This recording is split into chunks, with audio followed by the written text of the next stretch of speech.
Assalamualaikum warahmatullahi wabarakatuh. Harap semua anak-anak murid cikgu berada di rumah. Walaupun kita cuti sempena lockdown COVID-19, tapi kita boleh tetap terus belajar di rumah. Okey, untuk topik hari pagi ini iaitu topik kelajuan. Semua bersedia dengan buku teks Sains tahun 6 muka surat 115. Okey. Let's go. So, perhatikan gambar di sini iaitu pelari pecut, perenang dan juga berlumba basikal. So, apakah yang perlu dilakukan oleh ahli sukan ini untuk memenangi perlumbaan dalam acara sukan tersebut? So, mereka perlu bergerak laju supaya cepat sampai ke garisan penamat. So, apa tu kelajuan? Pergerakan yang laju atau perlahan menentukan betapa cepat atau lambat sesuatu objek itu sampai ke destinasinya. Okay. So, apakah maksud kelajuan? Untuk topik ini sangat penting kamu kena hafal. Iaitu kelajuan ialah ukuran cepat atau lambat sesuatu objek yang bergerak dari satu tempat ke tempat yang lain. Paling penting dalam tajuk ini iaitu unit kelajuan. Iaitu ada beberapa unit kelajuan. Satunya iaitu kita boleh guna sentimeter per saat bagi haiwan yang kecil. Contoh siput ini bergerak perlahan kerana siput hanya dapat bergerak sejauh 1.3 cm saja dalam masa 1 saat. Jadi unit yang sesuai ialah sentimeter per saat. Okey, unit yang lain meter per saat. Tupai laju sikit daripada siput. Tupai dapat bergerak sejauh 5 meter dalam masa 1 saat. Unit kelajuannya ialah meter per saat. Bagi seterusnya, kuda bergerak laju kan. Jadi sesuai unit digunakan kilometer per jam. Kuda dapat bergerak sejauh 76 kilometer dalam masa 1 jam. Ini kamu boleh tengok dalam buku teks.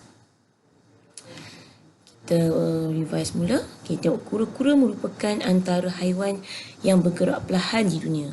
Kura-kura dapat bergerak sejauh 7.6 cm dalam masa 1 saat. So, apakah unit kelajuannya? Sentimeter per saat. Okay. Next. Okay, ni Usain Bolt. Okay. Manusia terlaju di dunia.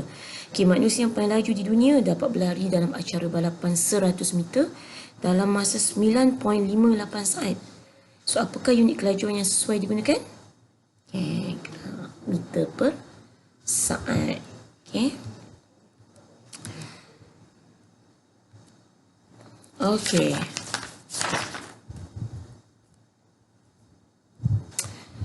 Unit kelajuan kereta F1 boleh berlumba dengan kelajuan sehingga 360 km dalam masa 1 jam. So, apakah unit kelajuan yang sesuai digunakan? Kilometer per jam. Okey. Satu lagi benda yang kamu kena hafal untuk tajuk ni iaitu formula mengira kelajuan. Dalam buku teks muka surat 127. Kelajuan sama dengan jarak bagi masa. Tapi kadang-kadang bukan dia tanya kelajuan je. Kadang-kadang soalan tanya jarak. Atau kelajuan tanya, ataupun soalan tanya tentang masa. So, bagaimana kita nak mengira?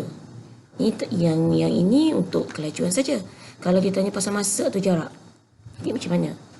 So, cara kita nak menghafal formula tu, kita boleh guna teknik segitiga JAKIM.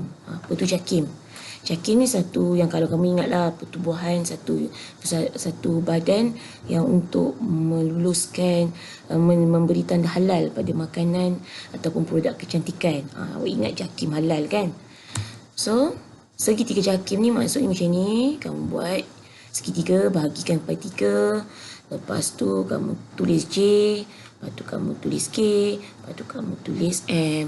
JAKIM. Itu panggilnya segitiga JAKIM. So, apa cara nak guna segitiga JAKIM ni?